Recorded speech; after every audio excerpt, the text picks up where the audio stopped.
Well, what a weekend it's been for Indian tennis. 3 big wins at the big tournament at Wimbledon. And joining us now on Left, Right and Centre and on NDTV today is one of the champions at Wimbledon this week, Sania Mirza, the winner of the women's doubles title. Sania, many congratulations and thank you for joining us. Also like to thank you in particular because I know you're jet lagged. You landed in the middle of the night early this morning. Let me first ask you though, as you've been saying, it's been ever since you're a kid and you're a tennis player, you dream of winning a title at Wimbledon. So in that sense, now that you've done that, has it sunk in when you opened your eyes this morning? Did it sink in that yes, I got that Wimbledon doubles crown?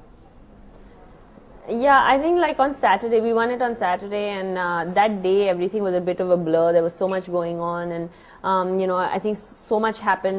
We were so high on emotions and energy and all kinds of things. And the next morning when I woke up on Sunday morning, it was yeah, I woke up and I was like, wow, I just lay in bed for about 20 minutes, and I was like, did that just happen last night? It was a very, very special feeling, but also not just the fact that we won, but the way we won, the way we fought back and came back in that third set where we looked like we were down and out, and you know, to have won an epic final like that was pretty amazing.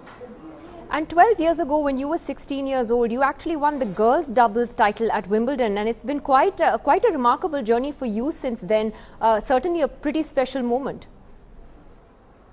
No, it has, and I think this is where it all began, really, 12 years ago. You know, when in 2003, when I won that junior girls title at Wimbledon, it was extremely special. And but I think that's where, who would have known, you know, where my career would be 12 years from then. And yeah, it's been an amazing journey, and I feel very, very blessed to be where I am today, and to not just win here, but I mean to be #1 in the world while I do it is very special.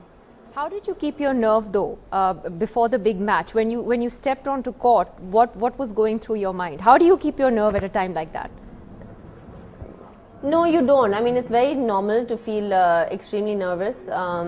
Funnily enough, the night before, I thought I'd have some jitters and stuff. You know, I was going for a huge final. And I was speaking to a couple of people, you know, a couple of my friends, and I said, is it weird? And they were like, oh my God, are you nervous? And I said, is it weird that I'm not nervous right now?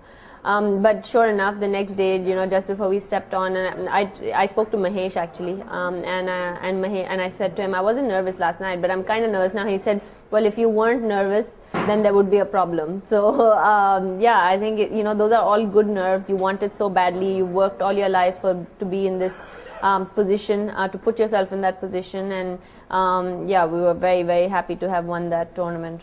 What's it been like to play with Martina Hingis? You know, what kind of a person is she off court? Have you guys struck up a friendship off court as well? And what do you think you've learned from her while playing with her? Well, I mean, yeah, I mean, to an extent, you have to be able to get along with someone off the court. For me, it's very important to get along with someone off the court if you want to perform at the highest level on the court. I mean, there were moments, you know, for example, in that final where we had to trust each other to the fullest. We're sharing with each other the biggest moments of our lives, the biggest memories of our lives, and the most important and maybe the biggest insecurities of our lives too, just on that court in those 2.5 hours. And you have to be able to trust that person. So I think because we get along off the court pretty well, I think the chemistry kind of takes us through some of those tough moments too. And yeah, she's achieved a lot in her life, and this is kind of her third career, you know, third comeback, and she came back about a couple of years ago, and so yeah, it was just about timing that we got together, and yeah, it's been some partnership.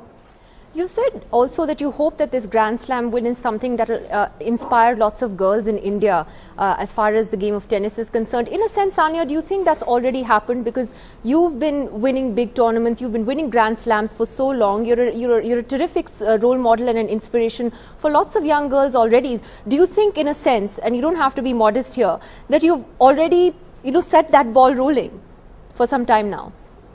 No, I mean, like, I do hope so. I mean, you know, I don't want to say that I have or I have not, but I do hope so. And, you know, even if I've helped one girl to believe, or one kid to believe that they can dream of something that's out of the ordinary and out of the box, and people have told them that they won't be good at it only because, you know, no one else has been in the past, and he or she has taken that up, I consider myself very privileged, and you know, I for one have been, you know, very vocal about my support for girl child and obviously for women's rights, and I think it's very important, you know, as someone in my position, to try and inspire people to understand and inspire women to understand that how good they can be if they choose to be, and how not only should they dream, but also, you know how to live that dream. And I've done that against all odds, and I hope that you know, we have more women come out and say the same.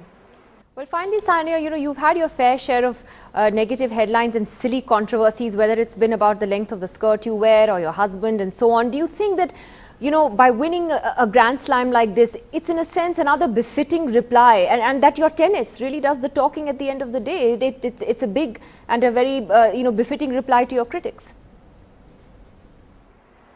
I mean, I think at this point of my life and my career, to, you know, I don't need to reply to anyone anymore, right? I mean, I think I've replied enough. I don't think whether I win Wimbledon or not is not going to reply. I mean, I'm #1 player in the world. I am doing what I love doing, and I've always lived life, you know, the truest that I believe, to the truest that I believe, and what my heart says, and that's just the way it is. And I don't need to really kind of, you know, dwell on the negatives that have happened in my life. I'm in a pretty good position today by the grace of God, and I'm very happy where I am.